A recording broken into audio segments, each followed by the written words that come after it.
The alchemist part 2। Santiago ने व्यापारी से कहा, मुझे थोड़ा ऊन बेचना है। दुकान में काम बहुत था और दुकानदार ने सेंटियागो से कहा कि वो दोपहर तक रुक जाए। तो वो दुकान की सीढ़ियों पर बैठ गया और अपने बैग से एक किताब निकाल ली। मुझे नहीं पता था कि चरवाहे पढ़ना जानते हैं। एक लड़की की आवाज उसके पीछे से आई। वो लड़की अंदालूसिया के इलाके की एक आम सी लड़की थी। घने काले बाल और आंखों में एक अनजानी दिलचस्पी वाली झलक, जैसे कभी मोरिस विजेता गुजर चुके हो उसकी नजर के सामने से। ज्यादातर तो मैं अपनी भेड़ों से सीखता हूँ, किताबों से नहीं, सेंटियागो ने जवाब दिया।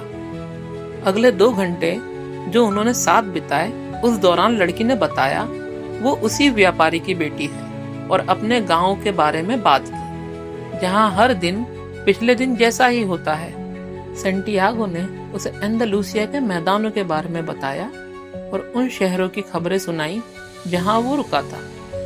ये सब उसकी भेड़ों से बात करने के रोज के मामूल से एक सुकून भरी तब्दीली थी।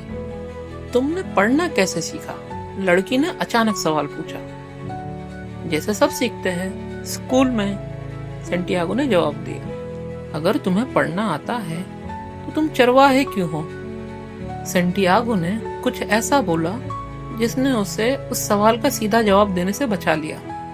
सेंटियागो को पता था कि ये लड़की कभी समझ नहीं पाएगी। फिर सेंटियागो अपने सफर की कहानियां सुनाने और बताने लगा और उस लड़की की आंखें, जो मूरिश रानी जैसी थी, कभी डर से कभी हैरानी से बड़ी होती चली गई। वक्त बहता चला गया और सेंटियागो दिल ही दिल में ये चाहने लगा कि वो दिन कभी खत्म ना हो।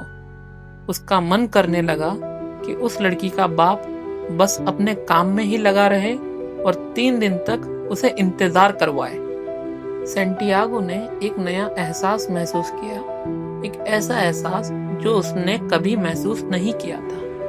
एक जगह पर हमेशा के लिए उस काले बालों वाली लड़की के साथ जीने की तमन्ना, जिसके होने से उसके दिन कभी पहले जैसे नहीं रहते। लेकिन आखिर में वो व्यापारी वापस आया। उसने कहा, 4 भेड़ों का ऊन काट दो।